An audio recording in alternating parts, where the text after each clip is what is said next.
So welcome to this short video. We're just going to look at updating the firmware on your ActiveSpeed device. So first thing that you want to check is your current firmware. So you can do that by going into your settings and down to the about, and there we can see our core firmware and our Bluetooth firmware. So do these need updating? So we can check this by going into the ActiveTools app, which you can download from the App Store or Android Play Store. Going into the settings here and then update firmware. So on the unit here we can see that we have a core firmware of 0053 and a Bluetooth firmware of 0009. And then on the app here we can see this AS core, so that's our core firmware, and we've got V0058. So this unit does indeed need updating. And then the Bluetooth here, which is ASBLE, is version 0011. So again, that does need updating. So first things first, if you haven't paired your ActiveSpeed, you need to do that. So to do that, you go into data flow and pair smartphone. Back on the app, we go back, we go to the pair screen and we click add new device, and at the top there we can see the ActiveSpeed.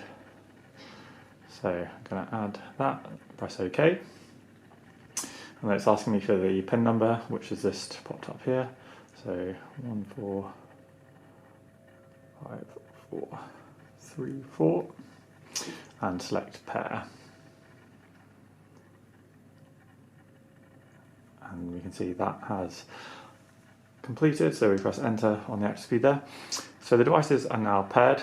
So we want to go back onto the ActiveSpeed, go back onto data flow, and then we want to select check for updates, and then press enter again. Back on the mobile here, we go back into that update firmware, and we want to select the core firmware first. And yes, we do want to update.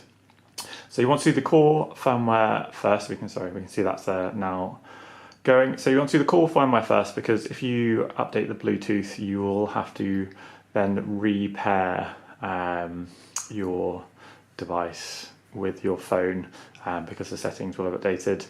So you only need to do that once if you do the core firmware first, whereas you'd have to do it twice if you updated Bluetooth first. So you can see that the download is now running, so we'll just leave that to go.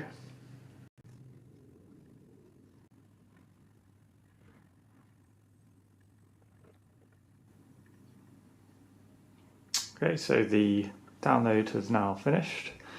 So you can see that it's been successful. So you just click OK on there. And then back onto the unit, so we now want to install. So we press back, go down to install updates, and we can see that the 0058 has been found, and we press enter again, and that's just going to install the update now. And once that is finished installing, the unit will then restart, as it says here.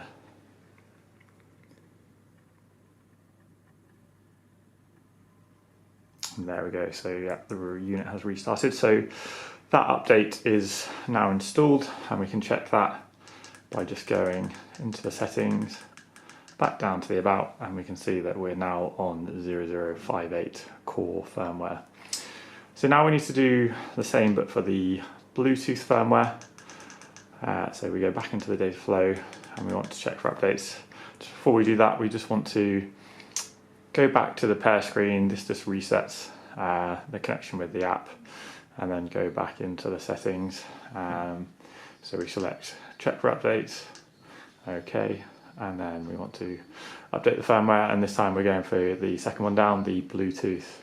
So we select that and select yes, and then we can see that it's popped up here and the download has started.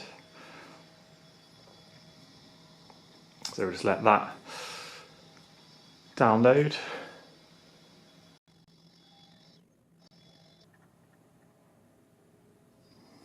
So that's finished downloading. So again, we just want to select OK there, and then we want to go back and install that update. So we can see that the new version of Bluetooth has been found, and yes, we do want to install it.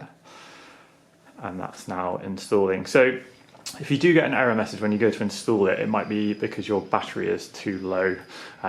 So if that is the case, you will then just need to charge the unit and then download the firmware again for installation.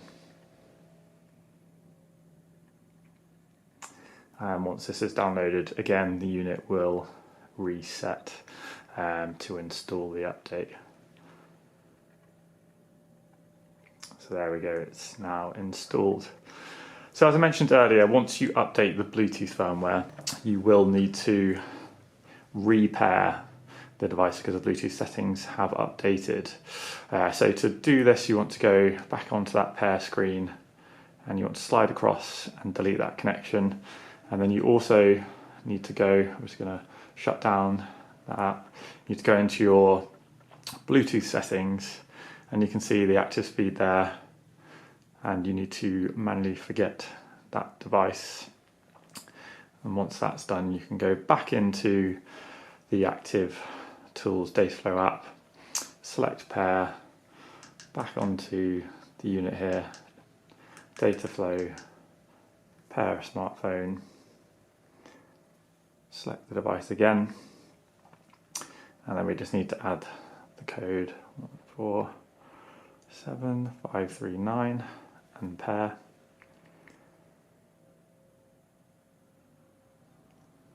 And we can see that has been successful. So then that's all paired again, and so now you'll be able to upload activities from your device onto the Dataflow app. So you do just need to make sure that you redo that connection once you've updated the Bluetooth firmware.